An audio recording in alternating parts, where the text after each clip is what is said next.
Welcome back to Mayo Clinic Radio. I'm Dr. Tom Shives. And I'm Tracy McCray.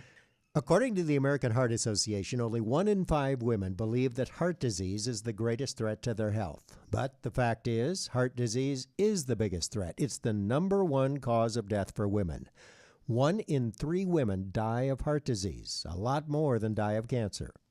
Heart disease doesn't affect all women alike, and the warning signs for women aren't the same as they are in men. In addition, some risk factors are unique to women.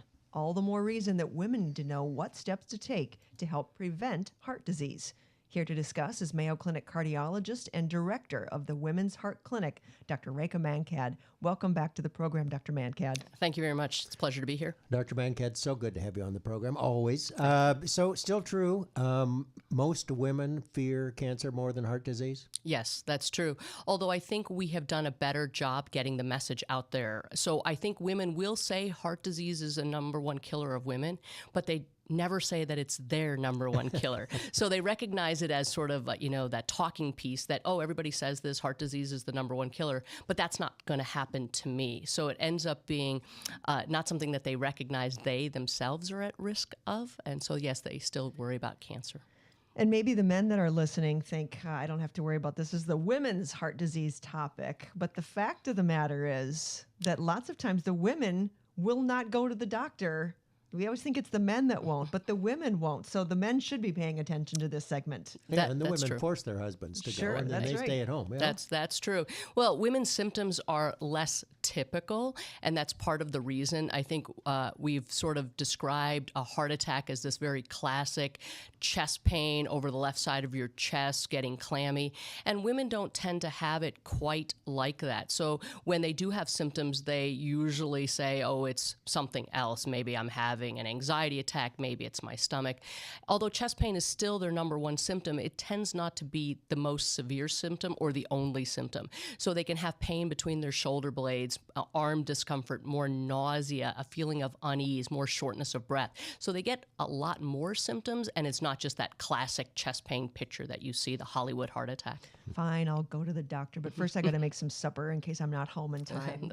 That's what happens. They tend to, there's a great video out there that shows how a woman having the symptoms is getting the kids ready for school, making lunches, getting her husband off to work, and sort of waiting to get in, getting the house cleaned, all those other things. Women are more likely to die in the year after a heart attack than men, true or false? Actually, that has changed a little bit. Yes, there is some high mortality rates with heart disease in women, but that's in a younger population. So if you look at young women under the age of 50 who are having heart attacks, their mortality related to that heart attack is actually higher than men. Now, the actual occurrence of heart disease in young women is pretty low, but when they have an event, their risk of dying is high. As far as that after the heart attack mortality rates, we have gotten better. There might be still a slight increased risk for women. A lot of that's also related to the fact that they're a little less adherent to taking the medications. So there is a bit of a compliance issue. It may not be quite right to say compliance, but they tend to have a few more side effects with some of the medicines. Also, there's a bit more depression that women experience after a heart attack compared to a man. I think they just really feel like this they're very sort of taken aback by the event, and it takes them a little longer to get back on track. If the symptoms are different from women than they are from men, diagnosing women and men are the same, though. Is that right? The same tests are used, absolutely. And what are they? So, well, it depends on how you present. So obviously, if you present to the emergency room with symptoms that are suggestive of a heart attack, and hopefully the clinicians are astute to the more vague symptoms in a woman, then again, blood work to look for muscle enzyme elevations, an electrocardiogram to see if there's damage happening to the heart. That's all very routine. Sorry, just let me interrupt you. A muscle enzyme elevation, so that means that when the heart muscle dies, it gives off something that you can measure. Correct. There's a certain blood test that tells about muscle damage, and it's extremely sensitive. So it goes up for a lot of conditions. So you really have to put that into context with the clinical scenario and the cardiogram. So there's a lot that goes into it, but that is extremely sensitive. So we use that, and that can go up relatively quickly after symptoms start. So that's one of the mainstays when you come in acutely with symptoms that suggest that you're having a heart problem. Now, if you're being seen seen in your doctor's office with symptoms, then again, there's appropriate testing that can be done. An electrocardiogram, even in the outpatient setting, can be helpful. But a lot of times, your physician may recommend a stress test to see if you have evidence of heart disease, or if the symptoms are worrisome enough, going right to an angiogram where they go in and take a look with dye and look at the arteries directly. So that's where they put a little catheter in your vein and they snake it up to the heart, put some dye in there, and then they can actually see if the blood vessels that supply your heart are blocked. That's correct. So they take a catheter. It either happens through the groin or the wrist. They go up through the artery, go up to the heart and inject the dye, and it's all done under sort of X-ray cameras. And so they see if there's a defect that looks like it's significant, and then they make the decision whether they need to fix that. Now, not all blockages have to be fixed, and fixed means putting a stent in it or a scaffold that holds the artery open, or maybe even bypass surgery. Sometimes these things can be treated with medicines. And if you do go to the cath lab and end up with a stent, is that end of the problem? I mean, that restores the blood flow? And how quickly does that have to be done after the event? Well, again, it depends on the presentation. So if you're presenting with a heart attack, and there's differentiations for a heart attack, but a heart attack that's presenting where the muscle is dying sort of before your eyes, the ECG shows injury, then getting to the cath lab quickly to have this done is very important. The quicker you get there, the better, so there's no muscle damage or minimal muscle damage. So once a stent's put in there, it opens up the artery and blood flow is restored. But you can't forget what got you there. So all the risk factors that got you to have a heart attack still have to be addressed. All right, so let's talk about the risk factors. Well, there's a lot of risk factors that we talk about. There's things that we consider traditional and then non-traditional. When we talk about traditional risk factors, it is having high blood pressure, having diabetes, having high cholesterol. Those are the big ones, and smoking. So big risk factors. Aging is a risk factor we can't do anything about, and male gender is also a higher risk factor. So those are the traditional risk factors we talk about. And a lot of those, you don't go into your doctor and say, I have high blood pressure. So something that's asymptomatic. That's why it's very important to get exams done to see if you have high blood pressure and get your cholesterol checked as an adult. Obviously, if there's family history, that's another risk factor, although it's not considered traditional because we don't know how to score family history. But if you have a first-degree relative with heart disease, especially if it's at a young age, you're at higher risk. Did you mention diabetes? Yes, I did. Yeah. And are there any newer risk factors that we're watching for? Yes, there are. So I said those were traditional. There's some non-traditional risk factors. What does that mean? Well, obesity is actually one. I mean, we talk about being overweight being a risk factor, but we know that it's not equal across the board. We know if you have more belly fat, that's a higher risk. That makes you more likely to become diabetic as well. But other things are having an inflammatory condition. So things like rheumatoid arthritis or lupus increase your risk of heart disease, and it's the inflammation that seems to be playing a role. And then lastly, for women, if they've had high blood pressure during pregnancy, that can be a risk factor for heart disease much later in life. When it comes to high blood pressure, whether you're at Target or at a grocery store, any place now you can find, there's a spot where you can sit down and check your blood pressure. Are those accurate? Should people be doing that on a regular basis more than just when they're in seeing their doctor, or is it not really important? Well, those are accurate, but I don't think we need to worry everybody that every time they're in the store, they should go run and check their blood pressure. I think if there's family history of high blood pressure, you might be at risk, so it wouldn't be unreasonable that if your doctor saw numbers that were maybe a little bit borderline, that you check them occasionally, because obviously when you go to your doctor's visit, that's just a one-time check. And so blood pressure can change all day long, every day. The salt you take in can affect it. If you are overweight, it can affect it. So I think having an intermittent check is not unreasonable, especially if you're prone to maybe it getting high because you have some risk factors or there's family history. One more quick question. People who don't exercise, are they more likely to have heart disease? Yes, they are. All right, we're talking about women's heart health with Mayo Clinic cardiologist Dr. Rekha Mankad. Time for a short break. When we come back, we'll discuss a recent study that asked the question, do hot flashes indicate heart disease? You're listening to Mayo Clinic Radio on the Mayo Clinic News Network.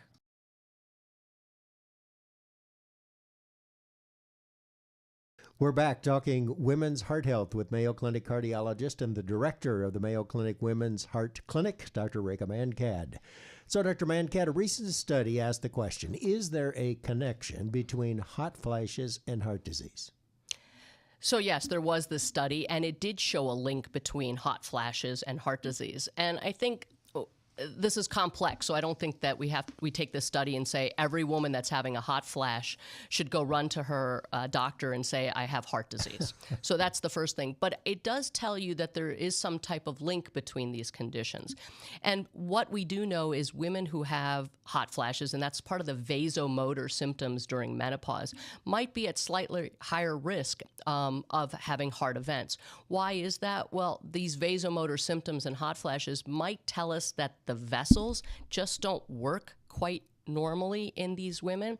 And again, I think it's very complex, so we don't know the direct link, but it seems that women who have a lot of these hot flashes, their arteries tend to be stiffer. They don't relax quite as well, which means they have something we call endothelial dysfunction, which just means that the artery just doesn't sort of relax appropriately during times of exercise or stress. So women can get more symptoms related to that. Now, whether that makes the artery more prone to heart events, I don't think is fully clear, but there does seem to be some marker that this might tell us to worry about that woman a little bit more.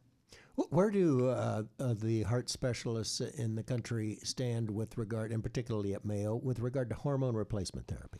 Yeah, this has gone through quite an evolution over the last couple of decades. We used to think hormone replacement therapy when a woman became menopausal was the best thing that they could do. Then studies showed that actually there was higher risk when women were on hormone therapy for heart attacks and strokes.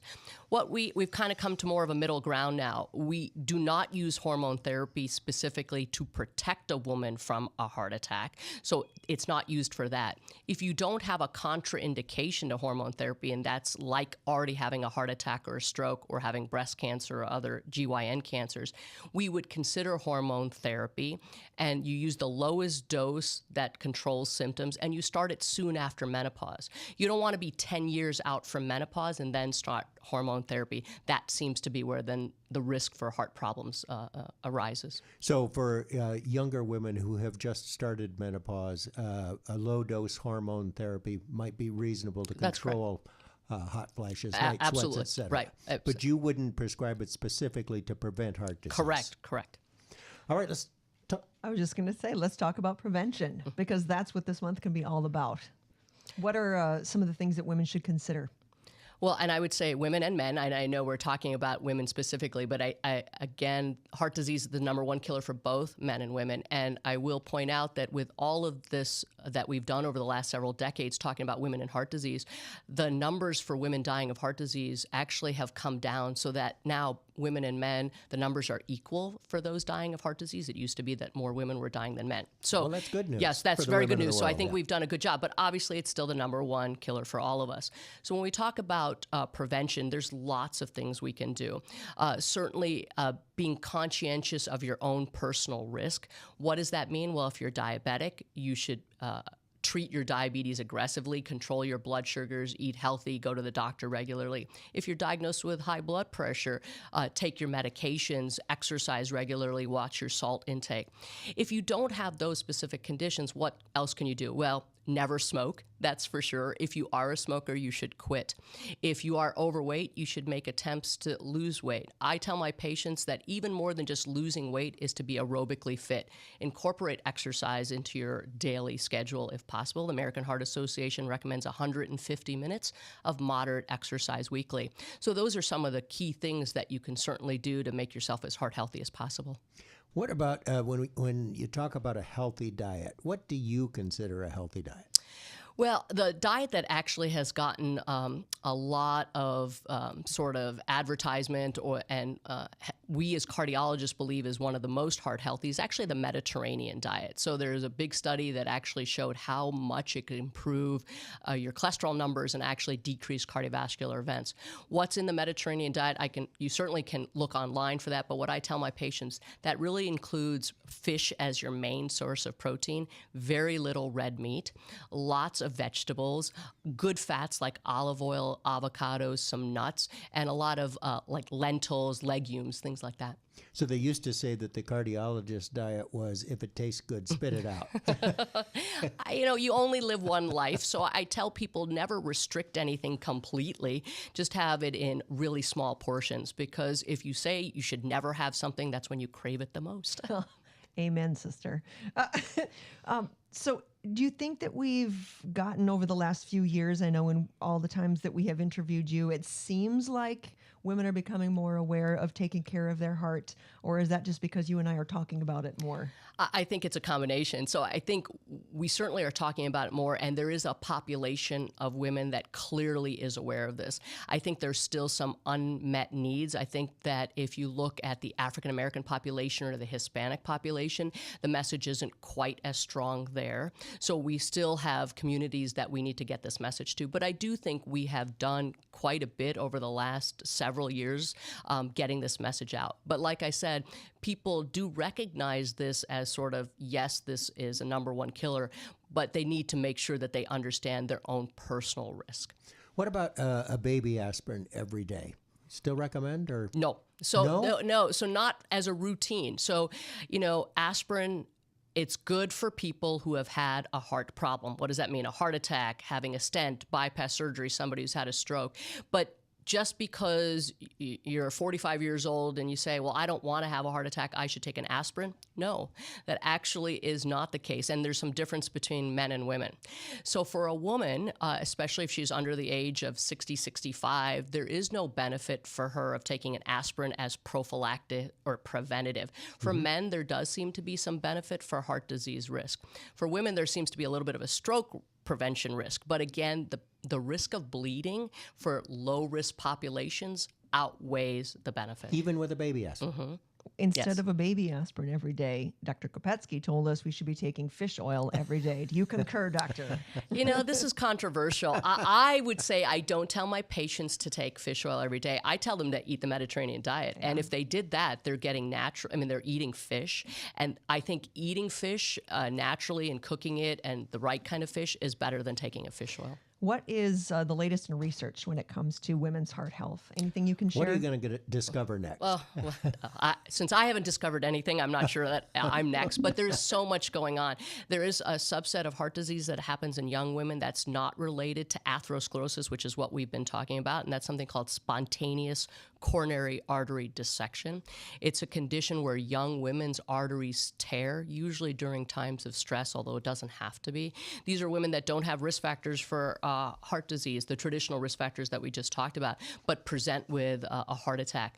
And you don't know who's going to develop that. So right now we don't know how to prevent those, but we have to treat those very differently. So there's a lot happening at Mayo Clinic in that regard. A couple of my colleagues actually we have some of the largest registries here for that condition. I thought that's SCAD. I thought that was for mostly women who had just given birth, but it's for any young woman? Yeah, so that is, if you look at when that can occur, during or after childbirth is a very common time, but it's not universal. Many women have had it after they went out for a run or after some other stressful sort of event. So it is not exclusively to childbearing or during childbirth.